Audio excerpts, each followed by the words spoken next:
Okay, let me take you back. My grandfather died by Abacha killing him. It's a bitter story. Why? Because he was found in Nadeco.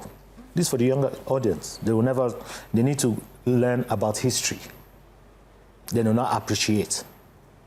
If it isn't for him financing Nadeco today, would we have democracy that we're enjoying today? No. Bola Ahmed Tinubu was like his first son. They were all fighting Abacha. Do you know what it was to fight Abacha? The younger generation will not know. Yes, my grandfather was a philanthropist. He employed a lot of people. But if we're going to look at today, Bola Tinubu is his son. And that is why anytime the president is talking, he always makes references to Rewane and the other Nadeco members. And as far as I'm concerned, my grandfather would have said, why is Nigeria facing this? Not to criticize it. What is the way forward? And the way forward is what we are seeing today. But nobody wants to see the way forward. They want to see now. We should stop this stomach infrastructure.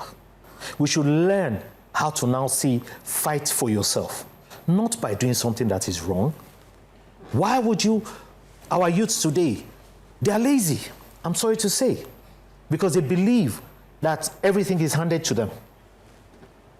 When I grew up, it was a mileage thing. You do good in school, you get this.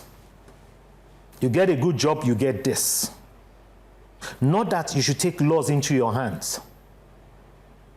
People leave Nigeria, they can be unruly. The moment they leave Nigeria, what happens? They begin to act right. They begin to act right. So in our DNA, in our blood, we have to pray for God for forgiveness and to see how these youths, we can help them. All right, let's come back to some of the things that are happening, basically, because one of the things we're doing is to look at what's going on in the social sphere, you know. So there are tweets and there are comments from people like Loretta Onochie when he says something about, you know, the government being run like a WhatsApp group, basically. One of those things, or one of the problems that comes in Nigerian polity usually is the nepotism. Mm-hmm. It's just me and my brother, it's just me and my people, it's just me, right? And so the question then becomes, what do you say in response to comments like this? First and foremost, I wouldn't comment to somebody that will say such a thing about your president. Your president, if she knows the president well, she wouldn't have said such a comment by saying you're running the country like a WhatsApp group. That is such a stupid comment, as far as I'm concerned. And we know such people. When such people come out because they've lost out of favor that they were in the past regime, they are not in this present regime, they now go to the media to make up whatever they think they can do so that they think the president will call them, so that the president will call them and infiltrate them into the present regime. That is being selfish. You need to be objective.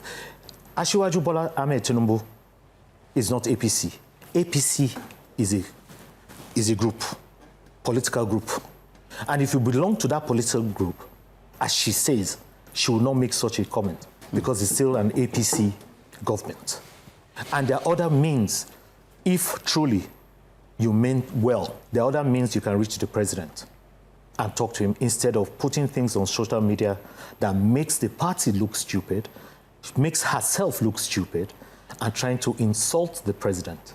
Such things I wouldn't make comments on, but it's hard time, and we need press, media, to censor certain things that is said, because these are distraction. But how do you censor something that's been on a tweet or maybe on Facebook or something in that fashion? How do you censor such a thing? Because, I mean, we are going to beam and bring out the things that we are, you know, particularly, you know, pushing forward and, you know, investigating on our own end. But how do you censor? Okay, so if somebody calls you a thief in the newspaper or on the online or in any of the media print and you're not a thief, you sit down?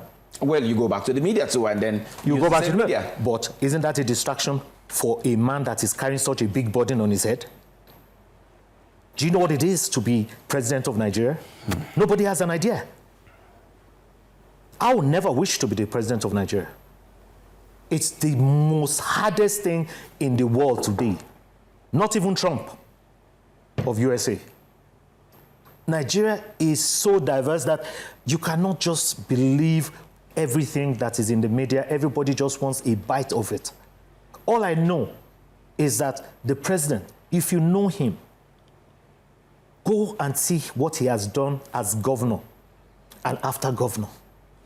People that he has made, capacity, he has it. He grooms people and is not tribalistic. Jagaban title is from where? Up north.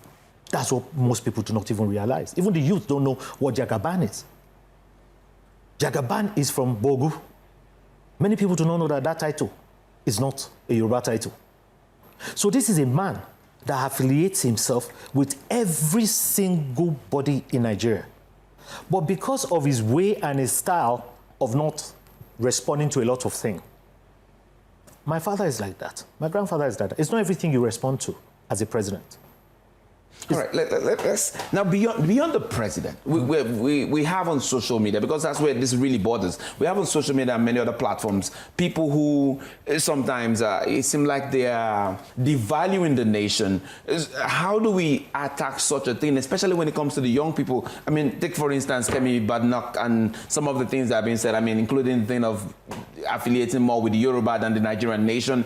How do we push this together to ensure that the nation itself is not devalued, is not demarketed, is not projected in a light that lifts us out of the community of nations?